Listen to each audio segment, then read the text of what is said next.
Baseball, softball, and lacrosse had their season openers. And the women's basketball team prepares for the madness. All this and more coming up on All Access.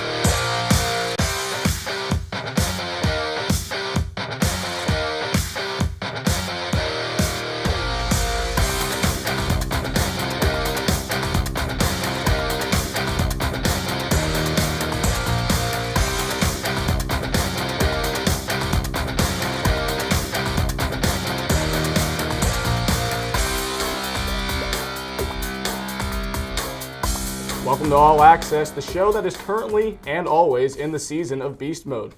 Season 24 if you don't get it. I'm Cody Decker. And I'm Rachel Williamson. We got more stories to cover than the 76ers have wins. So why don't we get started? Yeah, let's not talk about that. On Friday, February 26th, the Rowan women's basketball team took on Montclair State in the NJAC Championship.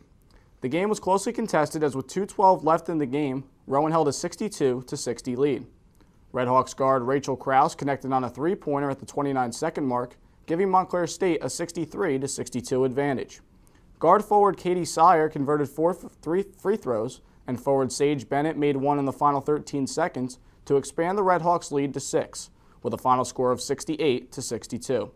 This will not be the end of the season, though, because on Friday, March 4th, the Profs will start to compete in the NCAA Division III Championship Tournament. With the weather heating up this past weekend, it was a beautiful 2 days for baseball in Ashland, Virginia, as the Profs battled the Randolph-Macon College Yellow Jackets. In the first game on Saturday, the Profs fell 7-2. The Yellow Jackets were led by left fielder Cole Migliorini, who went 3 for 4 with an RBI double, a solo home run, and 2 runs scored. Right fielder Rick Spears went 2 for 4 with an RBI single in the 7th inning and a stolen base. Lefty starter Jim Walsh pitched 7 innings, allowing 2 earned runs on 4 hits. He walked 2 hitters and struck out 8 in the victory. For the Profs, center fielder Brett Phillips went 3 for 4 with 2 doubles and a run scored. And catcher Greg Myers went for 2 for 3 with a triple and a run scored. Starting pitcher Steve Perillo registered 4 innings pitched, allowed 2 earned runs on 3 hits, walked 3 batters, and struck out 4. The Profs will look to rebound in a doubleheader with the Yellow Jackets on Sunday. Unfortunately, the Profs suffered 2 more losses. In the first game, Rowan was shut out 7-0. The Yellow Jackets' runs were scored in the first 2 innings of the game, including a 5 spot in the first. Left fielder Cole Migliorini went 1 for 3 with a 2 RBI double, a run scored, and drew 2 walks. Catcher Mitchell Keeler went 2 for 4 with an RBI single and 2 runs scored. Starting pitcher Colin Selby threw 8 scoreless innings, allowing 4 hits and a walk, striking out 1 batter in the win. For the Profs, designated hitter Monty Strickland went 2 for 4. The bright side was their relief pitching as Rob Grilly, Connor Walsh, and Andrew Lisey combined for 6.2 innings pitched, allowing no runs on 3 hits and striking out 7 hitters. In Game 2, the Profs came close to getting their first victory, but came up short by a score of 8-7. Through the first 3.5 innings, the Profs had scored 6 runs, including 3 runs in the third. Designated hitter Monty Strickland had an RBI single and a run scored on a steal home in that stretch. Also, left fielder Eric Oliver had 2 singles, an RBI, and a run scored. He would finish up 2 for 5 in the game. However, the Yellow Jackets would sting back with 8 runs of their own over the next 4.5 innings. Third baseman Travis Lodge had 2 walks and a 2-run homer in that span with 4 RBIs. Migliorini went 3 for 5 with 2 RBIs and a run scored in the game. The Profs would score a run in the top of the 9th off an RBI double from second baseman Evan Hughes, scoring Stephen Todd, but they could not get the tying run. Todd went 3 for 4 with a double and 3 runs scored. Hughes went 2 for 3 with 2 RBIs. The Yellow Jackets are undefeated at 9-0 to start the season, while the Profs are 0-3. They will look to get in the win column on Sunday for their home opener against Stevens Institute of Technology at noon. Busy weekend for baseball. Absolutely a busy weekend. Not as busy as the softball team, which we're going to get to later on, but it's a tough. It's hard. You were out of the state. You had to play 3 games. You lost all 3. They'll be able to bounce back. It doesn't make the ride home much easier. They're going to be an NJAC contender, so they have plenty of time to get ready for that. Well, now for the latest in the world of pro sports, we're turning over to Lenny Schnee for this week's Pro Talk. Thanks, Rachel. This week in pro sports, the Golden State Warriors continue to keep in the headlines this week. As usual, it was because of Stephen Curry. This past week, he helped to secure his team a playoff spot before any other NBA team. He also broke his own record for three-pointers in the season. Curry now has 288 triples and at his current pace could near 400 for the season. Over to baseball, where new Yankees addition Aroldis Chapman is back in the news. The superstar closer has been handed a 30-game suspension by Commissioner Rob Manfred in relation to a domestic violence incident. Chapman has not been charged in relation with the incident, which means that he is the first pro athlete to be suspended without being charged with a crime. This is a big step for Commissioner Manfred as he now proved himself as tougher on these issues than other league commissioners. Chapman will forfeit nearly $2 million in salary for the suspension. In football this week, two quarterbacks signed extensions with their respective teams. Joe Flacco, the 2012 Super Bowl hero, is signed back with the Ravens. Flacco gets 3 years with $66.4 million. $40 million of that is guaranteed, making him the overall highest paid player in the league. For Sam Bradford, he's remaining with the local Philadelphia Eagles. Bradford's deal is reportedly worth $36 million over 2 years, with $26 million of that guaranteed. And over in Denver, there's been some trouble regarding the contract status of Super Bowl MVP Von Miller. Miller and the Broncos weren't able to agree on a new contract. Therefore, they applied their exclusive franchise tag to him for the upcoming season. Miller, in turn, will make $14 million this season and will negotiate again next offseason. In the hockey world, Wednesday, March 2nd was a big day. The rosters for the first World Cup of Hockey since 2004 have been announced. The teams featured will be the United States, Canada, Finland, Sweden, Russia, the Czech Republic, as well as Team Europe, which is comprised of other European countries who won't be represented on their own. There will also be Team North America, which will be made up of the best North American players under the age of 23. Big NHL names will be participating, such as Sidney Crosby, Alexander Ovechkin, Corey Schneider, and young stars Connor McDavid and Jack Eichel. The tournament takes place in Toronto starting September 17th. That's all I have for you on this week's Pro Talk. Later, Cody and Rachel will have updates on the softball team's opening weekend. But after the break, Vina Marie Pizzo sits down with members of the baseball teams for this week's edition of Prof Spotlight. So stay tuned for more All Access.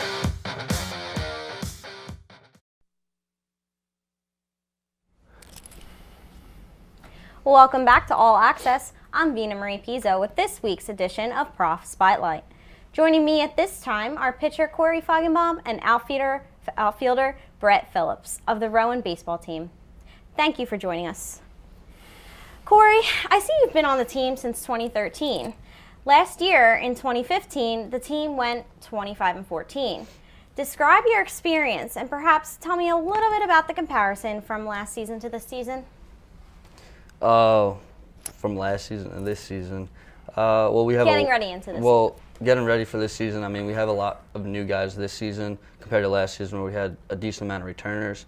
So it's kind of bringing all the guys that are new into the Rowan baseball program and kind of teaching them the way. And it's also playing for a new coach, not a new coach, but a second-year coach, still learning his ways. So it was a bit of a challenge actually, and but we're ready to go. Okay, great. That's actually something I was going to talk to Brett about.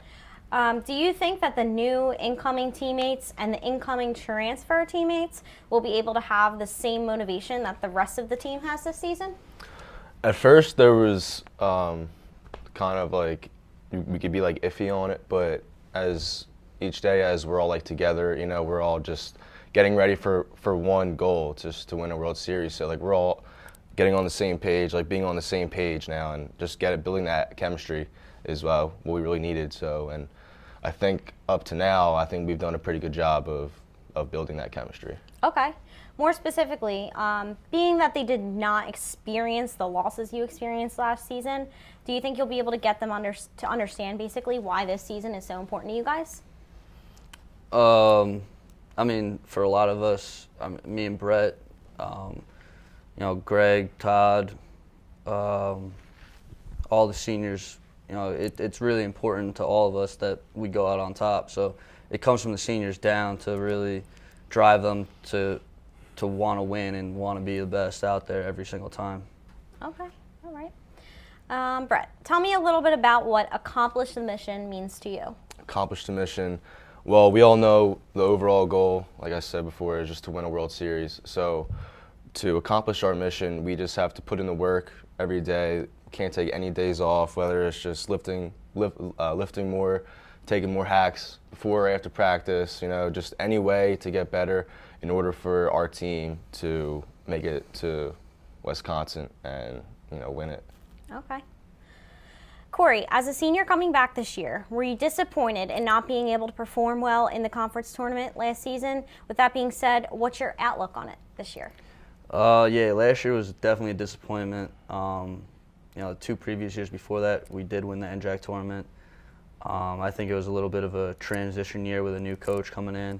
It was also tough to let the seniors down a little bit. But this season, I think we have the talent. I think we have the guys that want to do it. We're working hard every single day, and the outlook looks positive.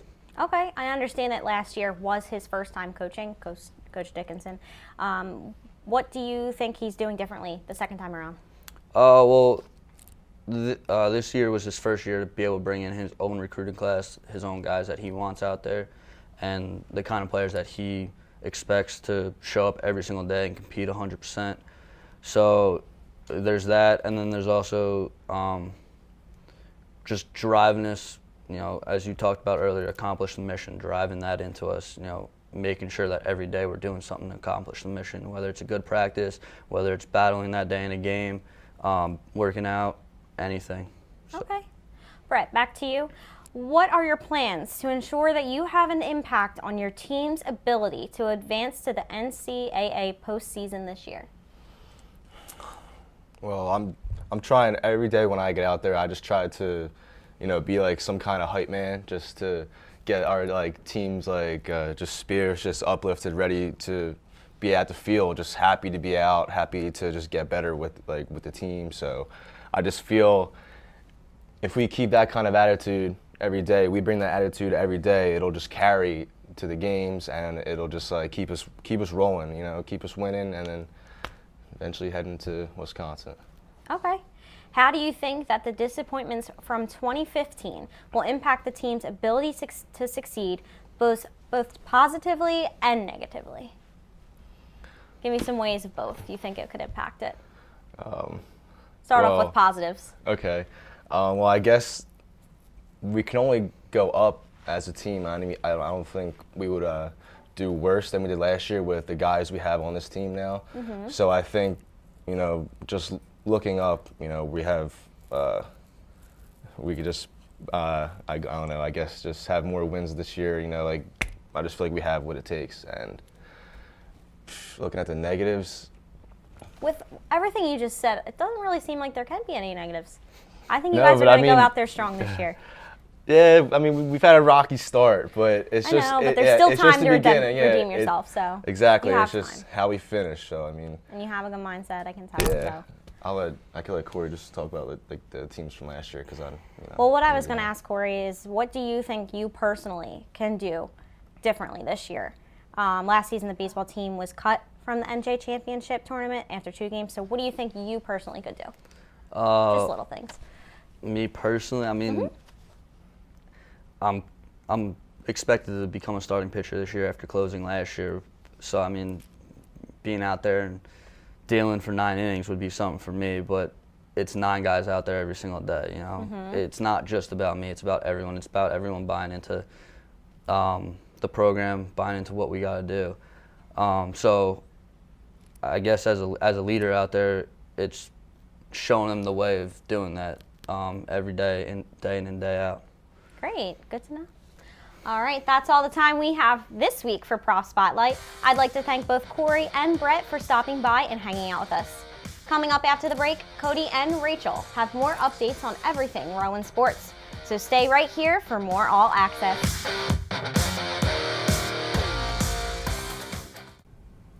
Welcome back to All Access. Spring is in the air, so let's circle in on the softball team's start to the season. Rachel? Well, for their season opener, the Rowan softball team faced William Peace University on Friday in a doubleheader. Throwing for 5 innings in the first game, Beth Ann Highland had 6 strikeouts and only allowed 3 hits. All of the Profs' points were scored in the 6th inning. Shortstop Shyla Sneed kicked it off with a home run. Ashley DeYoung hit a single. She was later replaced by Christina Mueller. Right fielder Morgan Smith hopped on base, coming home after a double hit by second baseman Carly Anderson. The Profs won the first game 3-1.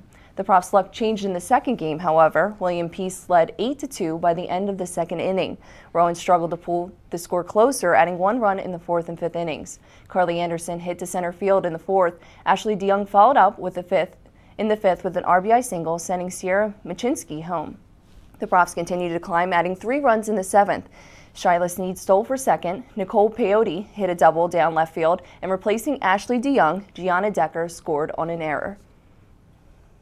The Profs traveled to North Carolina to compete in the Grand Slam Triangle on Saturday, but were not victorious in either of the 2 games. They faced Piedmont College in the first game, losing 12-9. Facing weather-related delays before the first game, this was a long day for the Profs. Designated player Ashley DeYoung and shortstop Shyla Sneed both had home runs in the 6th inning, tying the teams at 7. In the 8th, both teams tallied a run. The Profs were in the lead 9-8 at the top of the 9th inning. Nicole Peyote stole third base and was sent home by Ashley DeYoung's groundout. Carly Anderson ended the game with an impressive 3 hits on 5 at-bats, 3 RBIs, and a home run. Shyla Sneed offered 2 hits, 2 RBIs, and 2 runs. Unfortunately, it was not enough to win it. To extend their already long day, the Profs faced Georgia's own Berry College. Berry took a not-so-close victory of 11-4. Carly Anderson continued her success into the second game, hitting her second home run of the day. She also had 2 hits out of 4 bats in the game. Nicole Peyote led in an impressive 3 runs with a double. Catcher Alyssa Sims added 1 run for the Profs and was 2 for 3 at the plate. At the end of the second day of the third 3-day opening weekend, the Profs sat with 1 win and 3 losses, with 2 more games left to play in the USA Baseball National Training Complex. So, Rachel, I heard softball is your favorite spring sport. Definitely my favorite spring sport that I ever played. I mean, I wasn't that good at it, but I still had fun. It's all right. I mean, the girls are having fun out there, it seems like, and even though they're not getting wins, hopefully they'll rebound coming up. Yeah, I think they will. After this break, we'll make a call to the bullpen as Thomas DiNapoli hosts this week's Crossfire Debate. Stay with us. Welcome back to All Access. I'm Thomas DiNapoli. Joining me for this week's Crossfire Debate are catcher Greg Myers and first baseman Steven Todd of the Rowan baseball team. You guys ready to debate? Absolutely. All right, so we're going to focus a little more on Major League Baseball, and with the offseason, there's really not that much going on except Hall of Fame. So we grew up in the steroid era of baseball. Now, do you guys think if players were accused of using steroids or played in the steroid era, if they should be elected into the Hall of Fame? I believe that if they were accused only and not tested positive, then I believe that they should be allowed in. Just because there's no proof. I mean, if you're accused of something, it's not automatic guilt. So definitely think it should be able to be elected in. And until proven guilty, you got the same I'm going to go with the same thing. I mean, if you're not proven guilty, why aren't you going to be able to go into the Hall of Fame? I feel like you should have the same right as everyone else. If you're a good player, you should be there. So speaking of Hall of Fame players who are good, the most hits of all time, Pete Rose, not in the Hall of Fame for betting on baseball. His reinstatement was denied this year. Do you think he should be reinstated? I think so. He's the best hitter of all time. Why not? Hard argument. Do you have a rebuttal? Yeah, no, I would have to agree. I think he should be allowed in just on the sole fact that he never bet against himself. He always bet with his team and he's never shown to throw a game or anything. And quick little fact, Willie Mays and Mickey Mantle both had lifetime bans from baseball. They're both in the Hall of Fame. Both those got uplifted, so lifetime bans have been uplifted in the past. Moving on, though, now the MLB has a new steroid policy. One suspension, 80 games, 2 the entire season in the postseason, 3 lifetime ban, which we saw from Henry Mejia of the New York Mets. Do you like this steroid policy? Is it too harsh? Should it be harder? I think it should be harder. I think you get 1 strike, you're suspended for a season, and then after the 2nd strike, you got your warning. You got away once with it, and then it should just be done after that. What do you think? I agree. I mean, giving someone 3 strikes, it's just giving them an opportunity to do it again. I feel like 1, maybe you should get a harder suspension, and then 2, you should be done right then and there. Now, Henry Mejia in 2 years could apply for reinstatement. Do you even think he should be allowed to apply for reinstatement? No. After 3 strikes, that's way too many times. You've had 2 warnings and then got caught for the 3rd time. So I don't think so. I feel the same way. How many chances are you going to give the same person? Exactly, and it was the same steroid 3 times. Yeah. So MLB is also implementing pace of play rules such as batter can only have 1 foot in the box, 20 seconds a pitcher takes, 2.5 minutes in between pitching changes. Do you like the pace of play, or do you think the greatness about baseball was there was never a clock? Yeah, I don't like it. I agree with what you said. The greatness of baseball is not being sped up and we're always taught as young players to slow the game down, slow everything down so you can concentrate more and just be relaxed. So I feel like putting a time strain on anything is just putting more pressure and speeding up too much. I feel like it to a certain extent. I mean, baseball games are long and they can get boring sometimes. I play it, but it's still a boring game to watch. So I feel like the pace of play is definitely going to help it out, have more people watch it. But I also feel that taking too long will slow the game down and no one's going to want to be there. So on average, National League games have quicker pace of play due to the fact that pitchers' averages aren't so great. So the DH moving into various leagues is a debate topic. Do you think the DH should move to both leagues, get out of the American League now the pitcher hit, or stay as is? I think it should be applied to both leagues. I feel like why not have a league-wide policy? I mean, pitchers, it's just all you ever see them do is bunt. Occasionally you'll see them run into one, but it's not often. I say let them hit. Every pitcher I've played for that hasn't hit in a while always wants to take batting practice, always wants to play. And the pitchers here don't even get to play. They don't even get to hit. So I feel like both leagues should have pitchers hit. Okay, so before the season starts, what's your guys' World Series prediction? I'm going to go with the Mets. Cubs taking it. I got Cubs. I'm gonna say I like your prediction a little more, being a Mets fan, but nothing to do with it. Okay, so while we're on accolades, who's the MVP for American League and National League? Oh, I'm going to say Chris Bryant's going to take it just because they're going to win it all. But I don't know. Oh. AL, Mike Trout, Miguel Cabrera. What do you thinking? I don't know. I think Trout. I mean, if he can keep it going. I'm a South Jersey native. What about you? Just going to go with Trout. I feel like he's just going to take it. NL, anyone you got in mind? Think Harper, Giancarlo Stanton if he stays healthy? Go with Harper. I feel like he's just reaching his peak now, so I feel like he's just going to keep going. Okay, and again, Cy Young candidate. So best pitcher in the NL and AL. What do you guys think? I'm going to go with Noah Syndergaard. Love the pick. Yeah, gotta favorite my Mets. AL, I don't even know. I don't even have a choice. Just going to go with Noah. Okay. I would have to agree with the Syndergaard. Syndergaard is a heck of a pitcher, although I'm a Phillies fan. But for AL, the AL's tough. I don't know. I really don't have a pick. Nothing. I'll give you some odds. Chris Sale, Felix Hernandez. Just out of those two, they both. Hernandez is one with only 13 wins. Yeah.